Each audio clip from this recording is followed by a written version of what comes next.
Body image inflexibility is when the response to our experience of our body is to make our life smaller, to move away from it, to try and squeeze it down, shove it out, avoid it, delay it, where your body experience, not your body itself even, becomes really important and starts to dominate your functioning.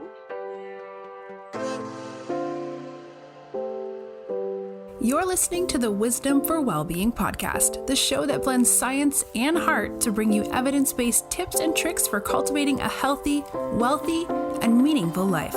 Now, here's your host, therapist, yogi, and fellow full life balancer, Dr. Caitlin Harkis. Hi there. Today on Wisdom for Wellbeing, I'm joined by Dr. Emily K. Sandoz. Dr. Sandoz is the Emma Louise LeBlanc Bergieres Borsov Endowed Professor of Social Sciences in the Psychology Department at the University of Louisiana at Lafayette. Emily is the director of the Louisiana Contextual Science Research Group and the editor-in-chief of the Journal of Contextual Behavioral Science. She has co-authored 3 books on acceptance and commitment therapy, also known as ACT, for struggles with eating and body image, along with chapters and journal articles on ACT, relational frame theory, values, the therapeutic relationship, and psychological flexibility. Emily has led more than 70 professional training workshops around the world and serves as a peer-reviewed ACT trainer. She also practices as a clinical psychologist, focusing on clinical behavioral analysis of body-related difficulties. I think that this conversation that we have with Emily here today is incredibly important to all of us. As we know, we live in a very hyper-image-focused society where the vast majority of women are unhappy with their bodies. Increasingly, men are also reporting dissatisfaction and disordered eating. Our bodies are the place where we live, and ultimately it is our bodies that allow us to live our lives. So perhaps not surprisingly, alongside of this, there is a big movement for body positivity. But today's episode is not that. Dr. Sandoz actually shares some really insightful wisdom about why body positivity is not the answer to body-related difficulties. And, in fact, how body positivity can actually be harmful if this is an area where you're experiencing struggles. No doubt you will find this conversation as informative and as helpful as I did. So without further ado, I'd love to introduce you to Dr. Sandoz.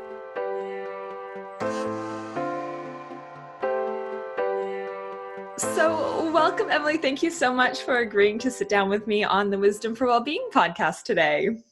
Absolutely. Thank you, Caitlin, for having me. Oh, it's a pleasure. And I am so excited about our conversation. So you are an expert in, body image and I guess, challenges individuals might have with eating generally, as well as an expert in something called acceptance and commitment therapy and relational frame theory, which you'll be able to define for our listeners.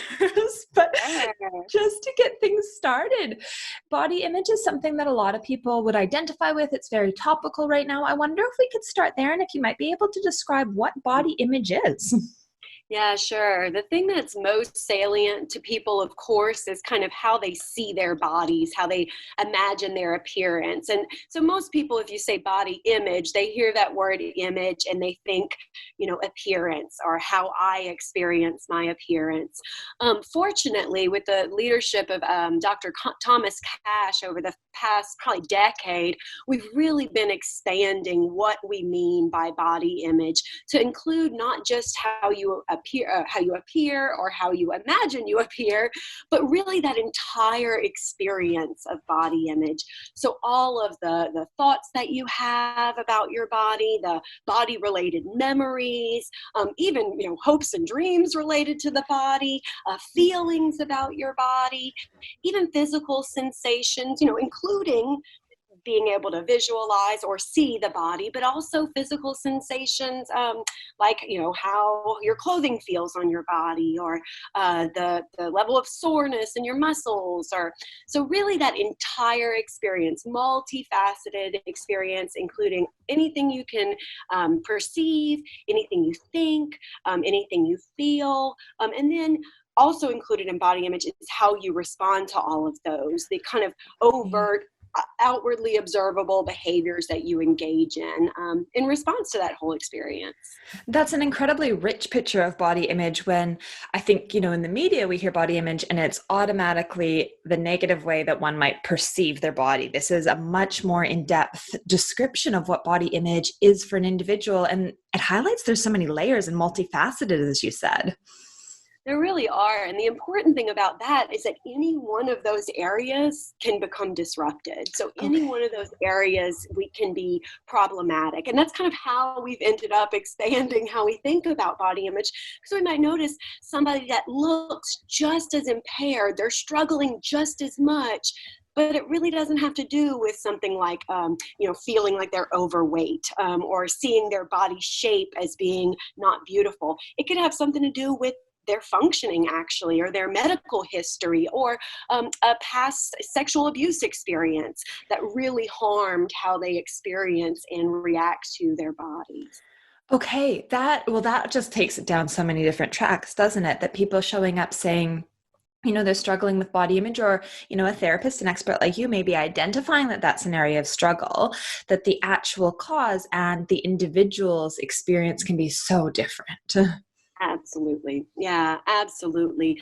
I think the everyday experience that most people end up coming in with is they're often not most vocal about the body part. So what I've found in my practice, I've really had to be expansive in how I describe it so that my clients understand what it is that I do. Specifically what I say is I help people to live in peace with their bodies, emphasizing that there are all these different ways that you could live not in peace with your body. So a lot of times when people come, they might lead initially, if it wasn't for that, they might lead with something like, I'm feeling depressed, or I feel insecure, or it's social anxiety. But when we dig in, it's all really body related. It's all about that kind of nexus of the body experience and how that influences their life. Well, that's a really interesting point, because I wanted to actually lead into what is this, experience of challenges with body image? What is that related to? And you mentioned that, it could be related to social anxiety or depression. What does the research suggest? What could you share with us? Oh, goodness. Yeah, there are a number of comorbidities. I mean, really across the board in almost every domain of psychological dysfunction, you have kind of a brand that's body related. So we could have someone that has predominantly their biggest problem is something like major depressive disorder or bipolar disorder, but somewhere along the way, their body gets tangled up in that. So the thoughts that are the sort of depressing thoughts that are part of their depression are body related. They might be more expansive, and the disruption might be more expansive, but where they really suffer is around the body. And it's really in almost every sort of disorder, almost every psychological disorder, there's the possibility of that. Now, some of the highest rates we see overlapping with body image would be, of course, eating disorders, and then after that, body dysmorphic disorder, which is sort of a body image disorder. Would you mind sharing, just in case the listeners aren't familiar with that term, what body dysmorphic disorder is? When I talk about body dysmorphic disorder, so this would be when my experience of my body usually focused on that visible difference, that flaw, imagined flaw, or real flaw that's kind of over enhanced and amplified in the person's imagination. That flaw, that single sort of bit of the body experience, becomes sort of so big in somebody's thoughts and their feelings, in their experience of not just their body, but really themselves and their world, that negative experience of the body really takes over. And when we say takes over, we mean it interrupts their functioning. So their efforts to manage that flaw, to hide it, to change it, their efforts to manage that end up disrupting work or school, relationships, even physical health. So folks doing things like not getting into intimate relationships or seeking repeated surgeries to address things that nobody else in their life sees as a flaw, but to them completely dominates their entire sense of who they are, of how they're received, really of even small things like good days and bad days are all about that flaw. So really where it takes over. So that would be, one category. But again, we see those body image threads in a number of different diagnoses and a number of different patterns of suffering, even if they're not diagnosable. Yeah, and I guess the language around patterns of suffering is important because that's what comes down to getting in the way of people's lives, isn't it? Exactly. So some people emphasize certainly the negativity or the rationality of the experience of the body. So when some folks look at body image and say, okay, how does it get messed up? How does it contribute to suffering? Some folks really focus on how accurate, for example, that perception is of the body, or how much pain kind of comes when you think about your body, or how appropriate your thoughts are, how true they are, rational they are. Other folks really focus on the other end more so, which is how does all that stuff really impact you? Maybe it's not as important to focus on, we really need to change these negative thoughts to positive thoughts, or we really need to get you accurately perceiving yourself. But instead, focusing on how about you are able to engage your relationships, your work, your life, your health, your body itself at sort of the highest, most effective level, no matter what your thoughts and feelings are saying. It leads into, because the title of one of your books is Living with Your Body and Other Things You Hate, which I think this living bit is key, that it's this idea of how you live a life with these thoughts that, might be judged as positive or negative, neutral, or whatnot.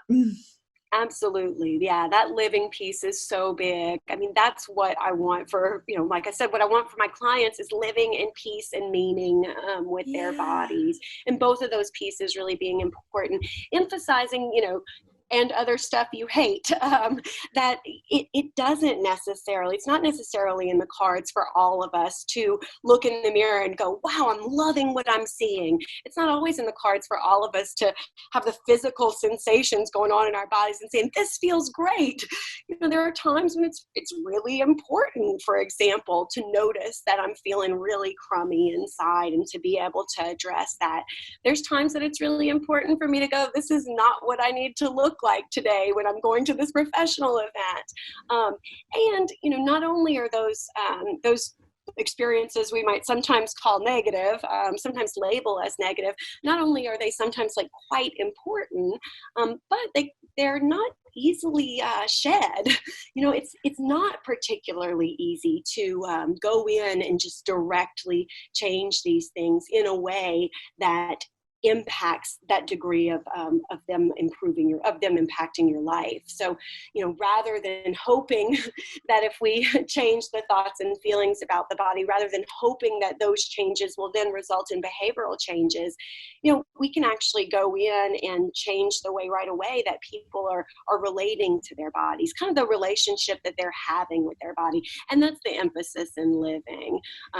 What I really wanted was for people to be able to have their full life, regardless of how they're feeling about their bodies that day. So the behavioral changes is like the things that someone would do on a day-to-day basis, how they're actually living their life, which I think will lead us down the course of talking about what guides that and how we decide what's important, what we want to be doing with our day. But just before we go there, we kind of were alluding to that there might be this perceived positive or negative relationship with the body. And there is a lot of media and movement around, body positivity, initiatives and body neutrality.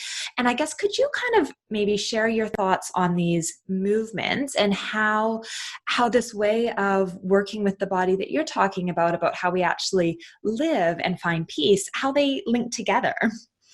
Sure.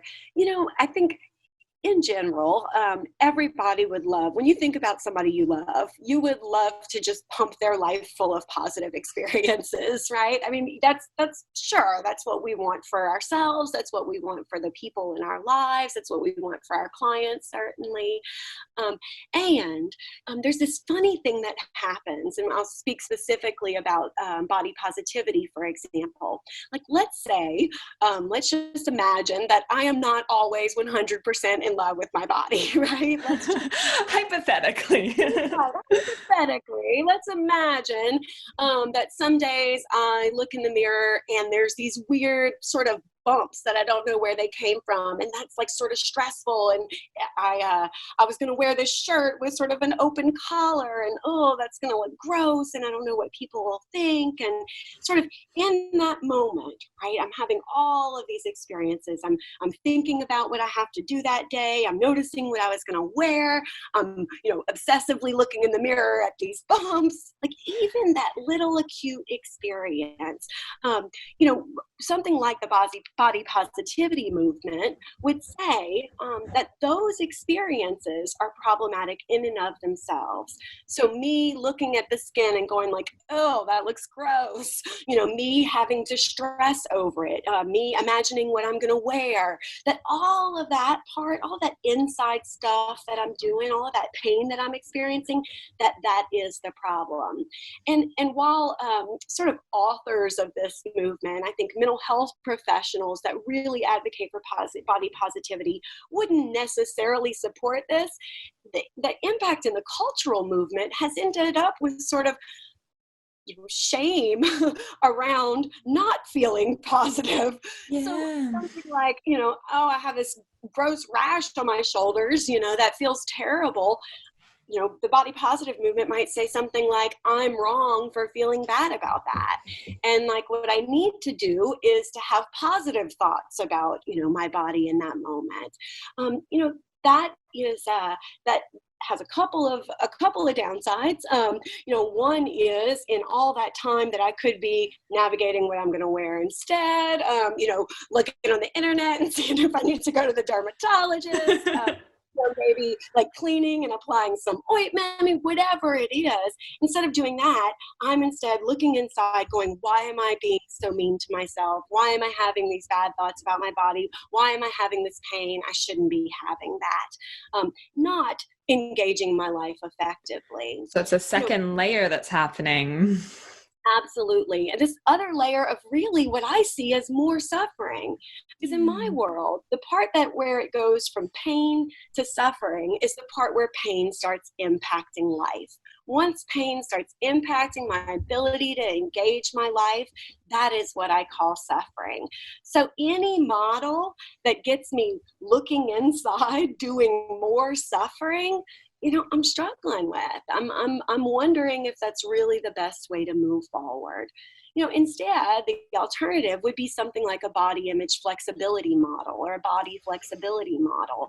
And in this model, based on a broader sort of model of psychological flexibility as well-being, the more narrow model of body image flexibility or body flexibility suggests that it might not matter so much what those initial thoughts and feelings are if what we have is an opportunity, whether they're positive or negative, is an opportunity to consider what's really meaningful and important in that moment and orient towards that regardless of the thoughts and feelings that are coming up. In my little sort of acute example of, waking up and having my skin be messed up, it might be something like not, am I able to think positively about my rash and instead tell myself how beautiful I am or something like that. And if that doesn't work, I'm kind of stuck. Instead of that, it might be something like, okay, what's most important? Well, what I'm thinking about most, what's biggest in my world right now today is, this job talk that I have to do. I have to go to work. I have to do a presentation.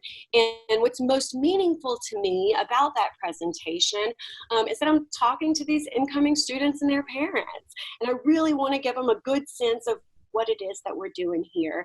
And that's it too. And if there's anything else that's more important, then maybe it's like checking this out and seeing if it goes away. So why don't I, decide what I need to do in preparation for that 2 o'clock talk, and then see if it's gone after that, and maybe go to the doctor or whatever it is following that meeting. The orientation is all around, what am I experiencing as part of it, but also then taking that experience as just part of the big mix of everything else that's going on, and orienting towards what matters most and taking action towards what matters most. Okay, so there's a few amazing points in there, Emily. So you talked about orientating, and before we kind of highlighted that getting clear on what makes life worth living and values was something that we might want to come back to. And you also talked about taking action, which plays in so beautifully to perhaps describing what ACT or acceptance and commitment therapy actually is. Would you mind just giving us a brief overview for anyone who maybe hasn't heard of this amazing model before? Sure. And everybody has different words that they put around it. Yeah. But to me, when I describe acceptance and commitment therapy, what I say is that ACT is about helping people to live their lives meaningfully, regardless of the thoughts and feelings that they're experiencing. And the way that we do that is helping people to build out all of their skills in the presence of those difficult thoughts and feelings. Sometimes people call it a mindfulness and acceptance-based therapy, or let me back up, a mindfulness, acceptance, and values-based therapy. And you mentioned values a couple of times. The mindfulness and acceptance piece is sort of, instead of trying to directly intervene on the thoughts and feelings that I'm having, trying to change those and making that internal stuff my focus, with the only response I have to it being to change it. Instead of doing that, we can practice instead, noticing it, recognizing exceptions, kind of letting the rest of the world fill in as well. And then taking that action, and instead of it, my only response to pain and suffering being about either changing it, making it go away, instead of that being my only response, having a whole litany of responses I can have, that noticing, that understanding, and then also things like orienting towards things that I care about, noticing what is at stake in this moment that's meaningful, and what opportunities I have to act in service of that.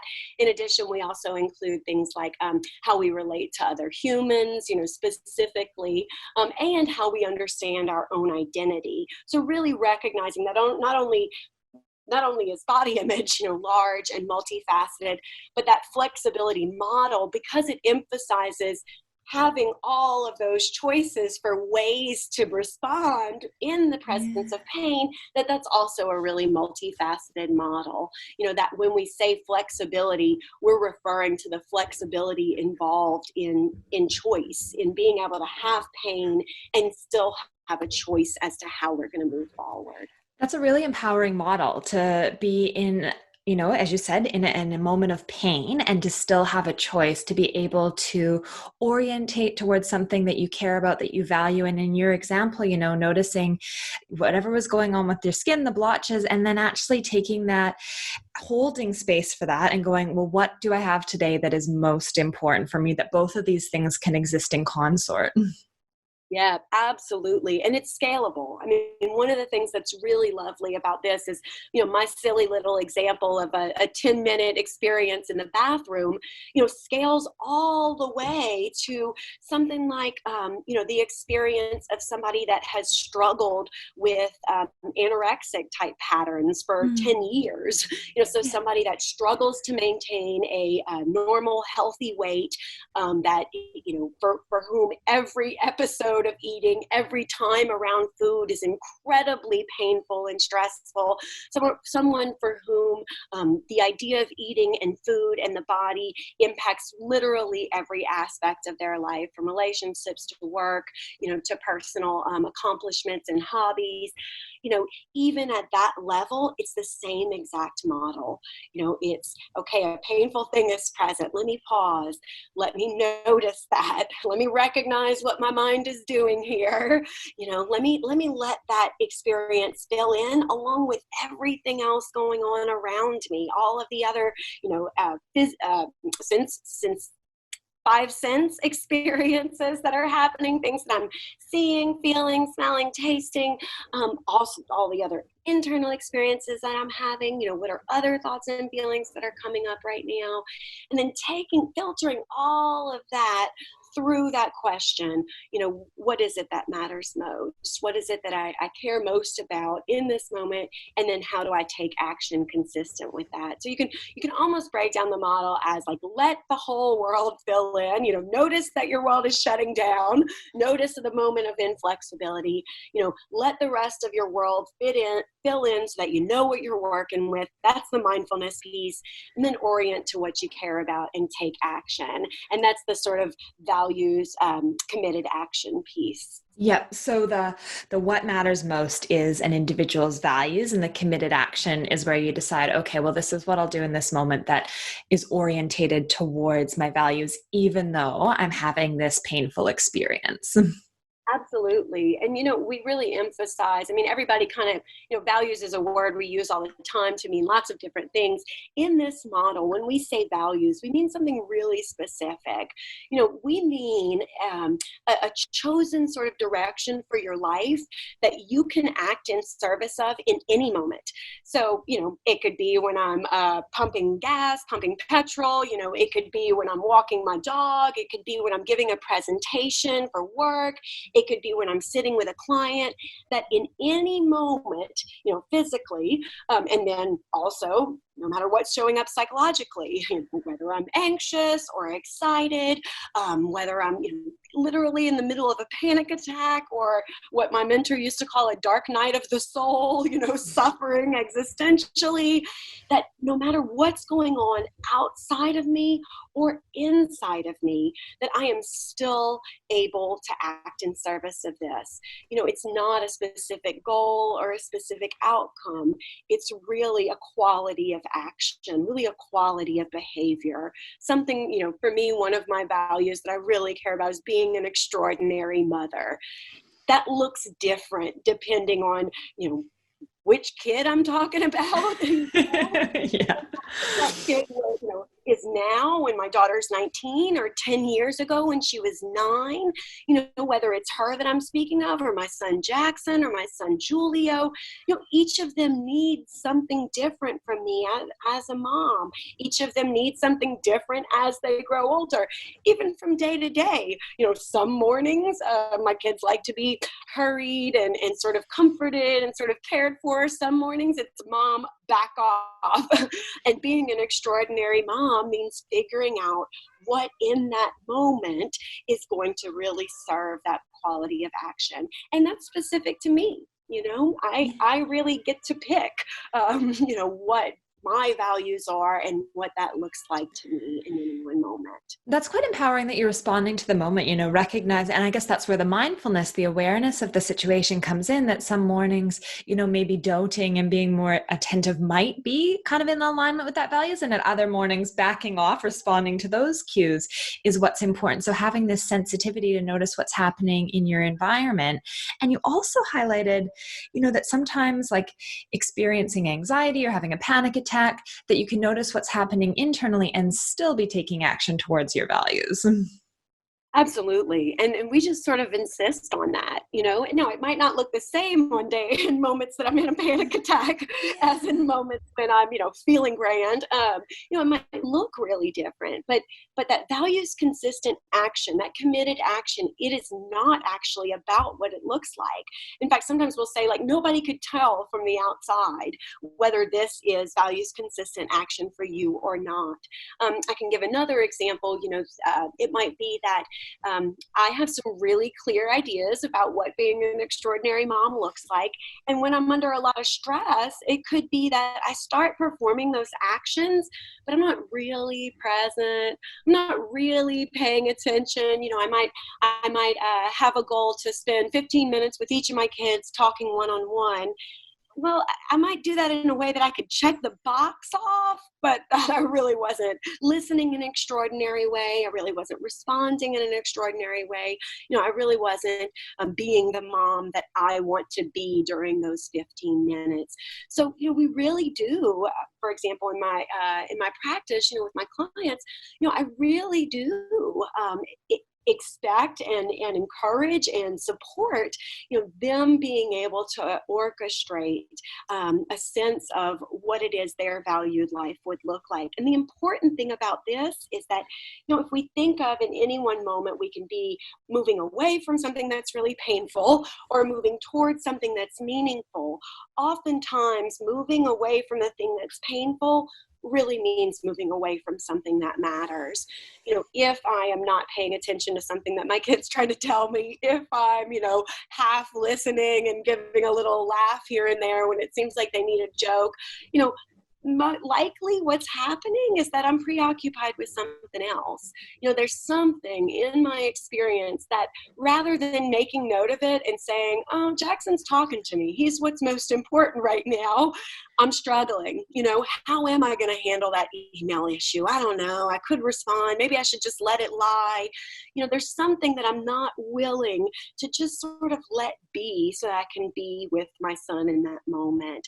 That would be an example of inflexibility, psychological inflexibility. Now, related to the body, it's the same model. The only difference is that the suffering, the hard part, the hard stuff that we're most interested in is body-related hard stuff.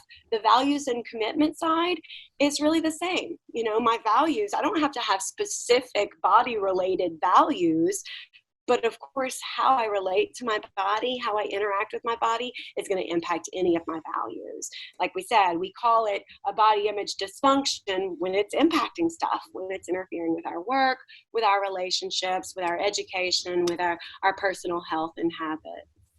And you kind of led into there, Emily, about the idea of body image inflexibility. So we've been talking about flexibility and how you can move towards and orientate towards your values. Could you just give us an overview of what body image inflexibility is? Because I imagine that's something that a lot of listeners will identify with at certain points in their life, all of us probably. Right. I know. Absolutely. So body image inflexibility, just like the rest of the model, is really silent on the nature of the body experience, right? Of the thoughts and the specific thoughts, feelings, sensations that are comprising the body experience or the body image. What body image inflexibility emphasizes is how we respond to that. So when we are not openly experiencing that and orienting towards what we care about in the moment, we're often doing the opposite. We are trying to get away from the body experience. We are, shoving the thought out of our mind. We are covering our body physically. We're checking in the mirror over and over again to make sure that fix, where I hid my rash or whatever, where that fix is holding up. We're asking other people for reassurance. We're avoiding relationships or locker rooms. We're not starting that exercise program that we keep putting on our New Year's resolution, because what are the people in the gym going to think, when I show up in my tank top where you can see my upper arms? Body image inflexibility is when the response to our experience of our body is to make our life smaller, to move away from it, to try and squeeze it down, shove it out, avoid it, delay it, where your body experience, not your body itself even, becomes really important and starts to dominate your functioning. When your kid might be available, your work might be available, an awesome hobby might be available, and you're sitting there, messing with your body experience, trying desperately to change it. And that's where I get, that's where I start to get worried about how body positivity can sometimes seep into inflexibility. Because ours is a functional model, it's not the contents, of your body experience that are important, it's how it works. That emphasis focus on the contents could sometimes mean at all cost. It could mean seek body positivity, even if it means avoiding situations where you feel bad about your body. Seek body positivity, even when it means, ignoring your child so you can talk to yourself about how good your body looks today, or whatever it is. Okay, so that's where you're talking about your world getting smaller. It becomes very, very focused and preoccupied on the body, and that there could be this layering of the body positivity movement where you're hyper-focused to providing that validation or affirmations around feeling good about your body at the expense of like holding the pain that you could have, different thoughts or feelings, and still being able to engage in the things that matter, like going to the gym or talking to your child. Absolutely. And that's whatever it is that matters to you. Yeah. And I want to be careful. I'm not saying that it's bad to want to feel positively about your body, or that, being positive is problematic, or even that supporting other people in, positive experiences of their body is bad somehow. Really what we're saying is like, maybe we could just lose the whole negative positive thing. Maybe it's just that some of your body experiences you really want and you crave and you go out and seek, and some of your body experiences you're kind of stuck with. And those ones that you're stuck with, you can be stuck with them without them sticking you, without you being stuck in your life when they are around. I want people's body experiences to be able to fluctuate naturally the way that everything else in your life does, and their action in their life, the sort of purpose or missions of their life, the activities of their life to persist, with all that stuff kind of being in the background, like weather.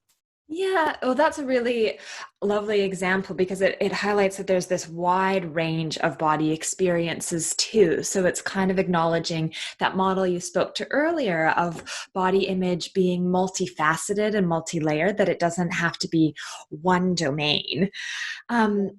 And I guess in talking about all of this, in one of your books, I believe it is in the Living with Your Body and Other Things You Hate, you share this story of a little girl who, decides that she has to go up and get changed into something else because, she doesn't like the way she looks, or what she was wearing looks funny.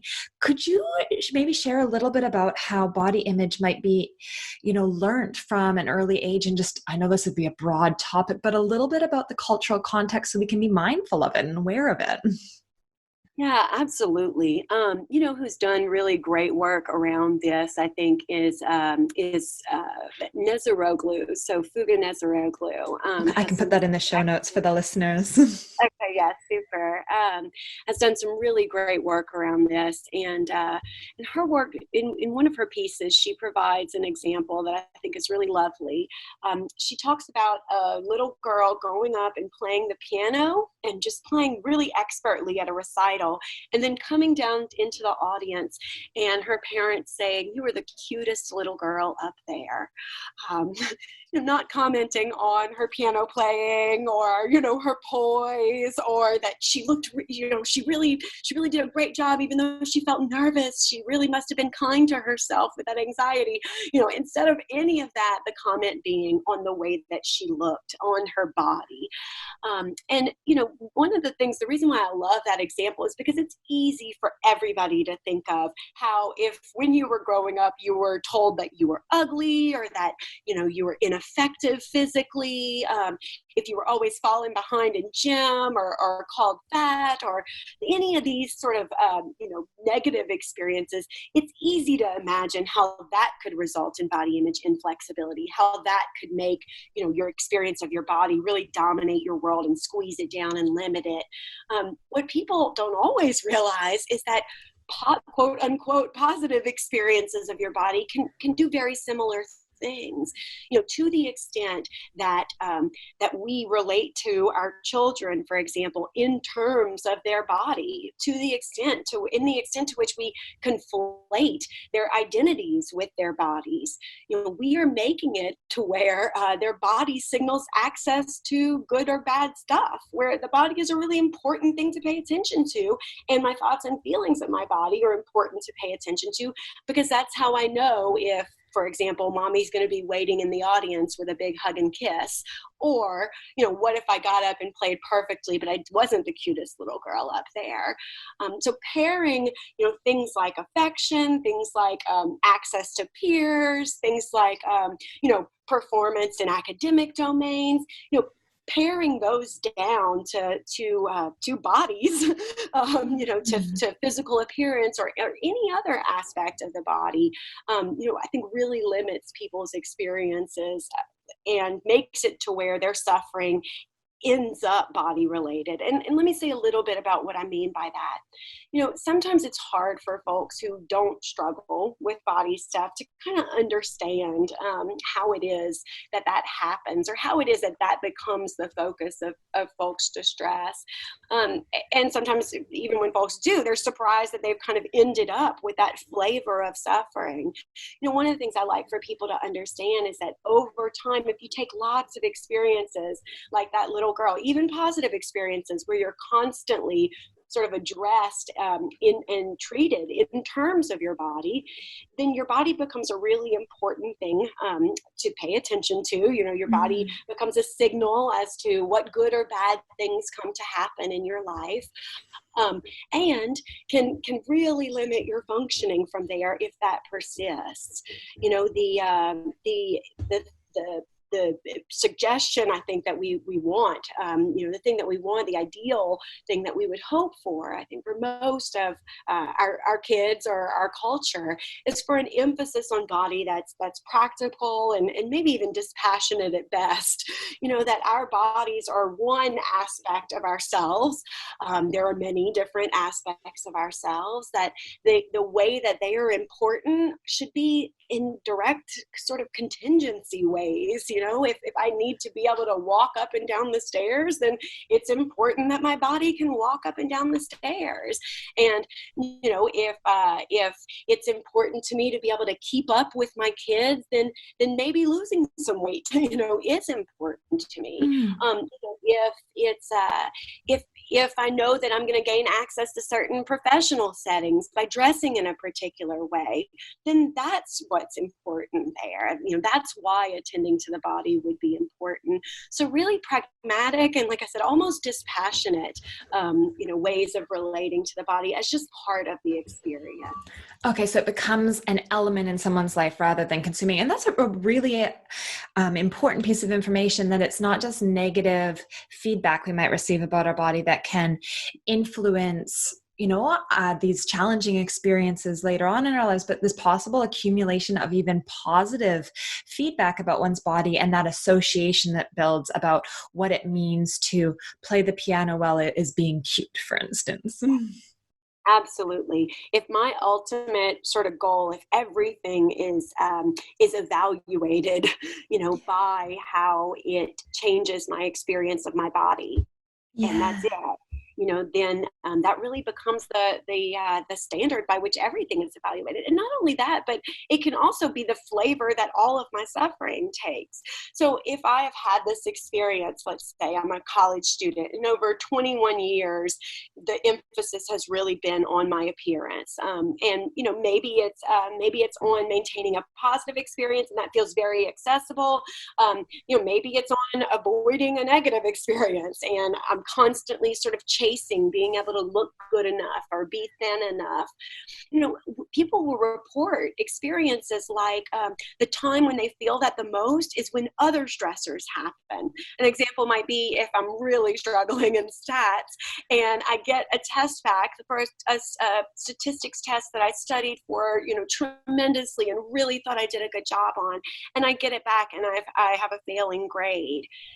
In that moment, if my suffering often takes the flavor of body stuff, I'm likely to report something like, I feel really fat right now. Instead of feeling disappointed in my performance from, 3 days ago that I really can't do anything about, I might experience, feeling dumb, for example, or like a loser. It kind of takes the form of a familiar threat. It takes the form of my body image distress. It takes the form of, for that particular example, if I'm someone that's chasing thinness, it takes the form of me feeling fat. And this is adaptive in sort of a toxic way, because of course I know what to do about that. When I feel fat, I skip dinner, I, go to the gym for 3 hours, I, only sleep a few hours so I can wake up and go back to the gym. I restrict, I over exercise, I avoid my friends. I've got the response to feeling fat down. And even though it's toxic, even though it harms me in the long run, I'm able to get that short-term relief, over that next few hours by chasing thin. I'm able to get that short-term relief from feeling fat, even though the problem to begin with was actually about stats. So, what I would want for a client in that same situation, somebody that had just gotten a failing grade, has really been struggling with chasing thin and has that immediate experience like, oh, I feel fat, is for them to notice that, to be with that in the moment, to really be with that whole experience, the thought of it, the way that it makes me feel about myself, the urges to act that come up, if any physical sensations. I might start to feel some tension in my body or suddenly be acutely aware of how my clothes feel and my skin. I would want that all to fill in, and then the rest of the world. Okay, where am I? I'm in statistics class. What's going on? Class of all things, stopping to notice maybe that, I'm interested in graduate training and I've been thinking a lot about going on to grad school, and stats just makes me feel so dumb and like I might never have access to that. Maybe the action implications for this fear about my future and this fat feeling that tends to kind of swallow everything else up. Maybe the action implications are something like, emailing to see if I can find a statistics tutor, and taking some time to look at how I studied, maybe making a meeting with the professor. If I'm caught up at the gym, right, restricting and exercising instead of emailing my stats professor, or, figuring out how much stats is going to be part of the graduate training that I'm seeking, then I'm missing out. I am not directing my life towards the things that I care about.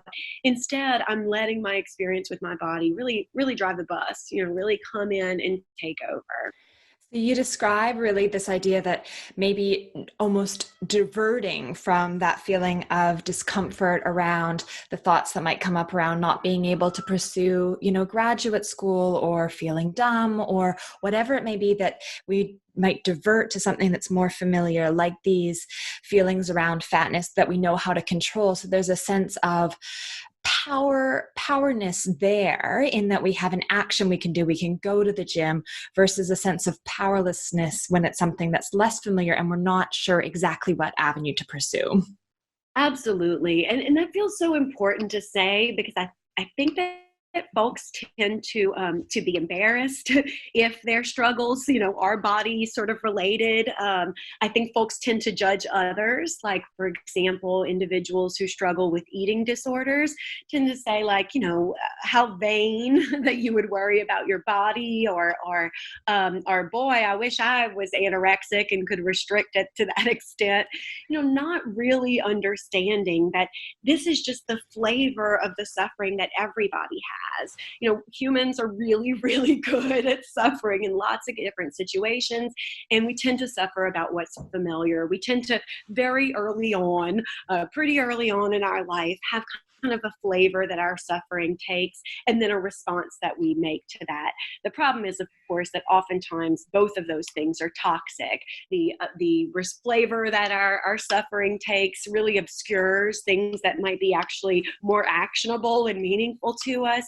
And the actions that we take tend to get us further and further away from how we want to be living, instead of getting us closer and closer to the things that matter to us. Listeners can grab your book, How to Live with Your Body and Other Things You Hate. But in there you describe, and you've kind of been alluding to them and, directly contacting them through our interview today, but these 4 opportunities that someone has for change, and that being, being present, being able to see beyond your thoughts, accepting experiences, and then getting to know you, which would be back to the values, and understanding where someone's going. But I guess as we start to wrap things up, I don't know whether that's a nice area to lead into a bit of a takeaway, something that someone who is experiencing some challenges with body image might be able to action to create a bit more space in their life, or what would be, maybe the first step someone could take towards this journey.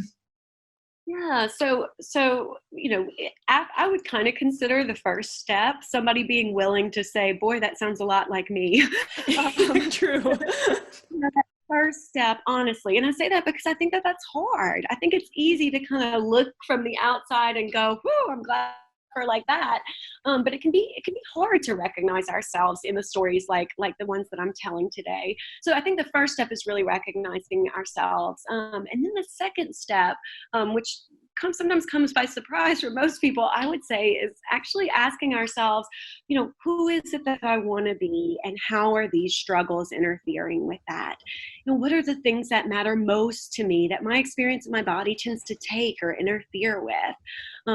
Who is it that if I was living my life, effectively and true to kind of my best self, really thriving over the next 5 years, what would you see? What would you see me doing? How would I be spending my time? What would folks be able to say about me who are aware of how I spend my time and energy? So I think that first step is really in that values domain. What really, really matters to me.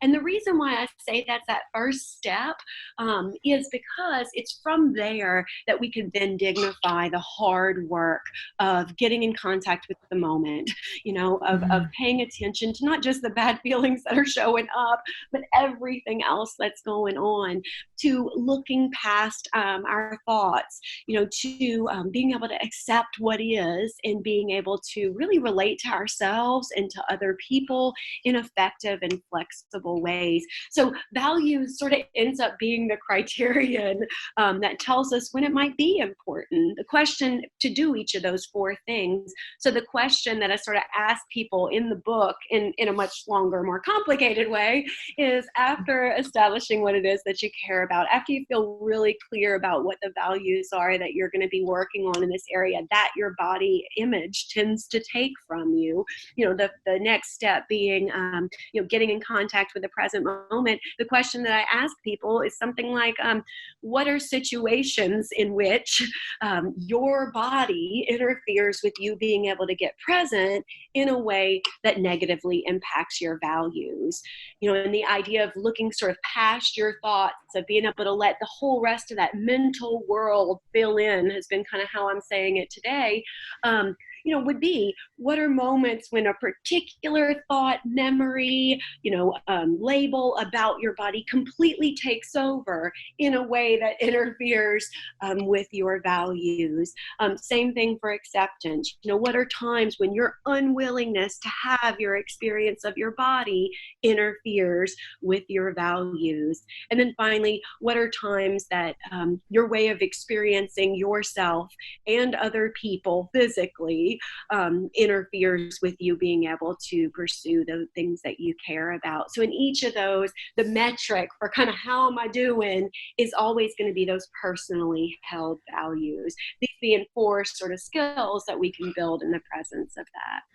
That is incredible. So I think, people listening can go, okay, well, is this something I identify with? Recognizing perhaps oneself. And if they think, okay, this is sounding familiar, there's something about this that's eerily familiar, then it's going to be maybe taking some time to journal or do some values work or pick up your book and get really clear on exactly what these steps and processes are. And I will have a link to your book in the show notes, so listeners will be able to very easily access it there.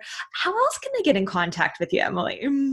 Yeah, sure. Easy to find. All of my information is up on the ACBS website. That's contextualscience.org. And that's the website for the Association of Contextual Behavioral Science, which I'm really involved in. So all my information is there.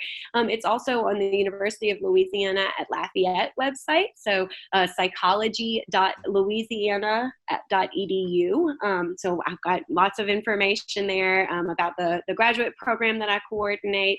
And then my email is just emilysandoz@louisiana.edu. And I love to talk about this stuff. It's certainly become my passion over the years, and would be open to any feedback, questions, or concerns.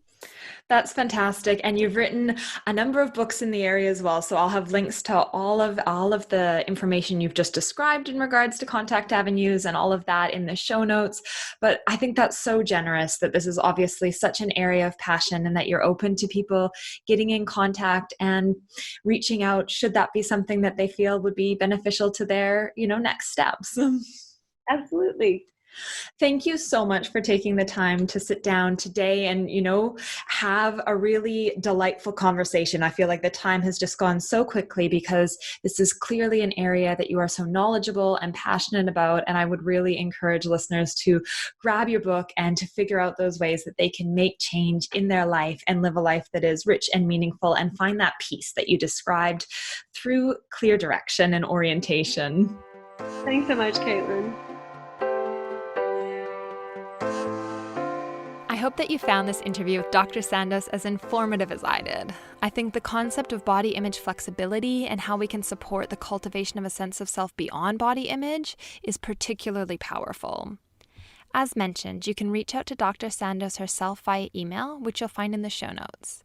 And I certainly recommend checking out Dr. Sandoz's book, Living with Your Body and Other Things You Hate: How You Can Let Go of Your Struggle with Body Image Using Acceptance and Commitment Therapy. While if you're struggling with bulimia specifically, then you might also benefit from her book, The Mindfulness and Acceptance Workbook for Bulimia. I do just want to make note that if you are experiencing a clinical disorder, like bulimia or anorexia nervosa, it is really important that you reach out for professional support. These disorders have significant impact on your emotional well-being as well as your physical health. So there can be life consequences, and I'd really encourage you to find the connections, the support you need. This said, any professionals listening who are interested in using this approach to support their clients could really benefit from another book that Dr. Sandoz has co-authored called Acceptance and Commitment Therapy for Eating Disorders: A process-focused guide to treating anorexia and bulimia. You can find links to all of these books and further information in the show notes at drcaitlin.com.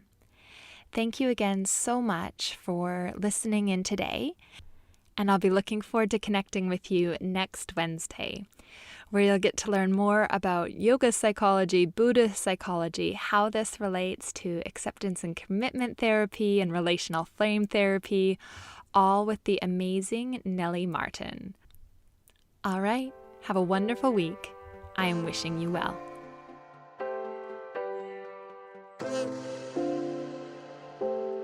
Thanks for joining us this week on the Wisdom for Wellbeing podcast. Please visit drcaitlin.com to connect, find show notes, other episodes, and to subscribe. While you're at it, if you find value in this show, we'd appreciate a rating, or perhaps simply tell a friend about the show.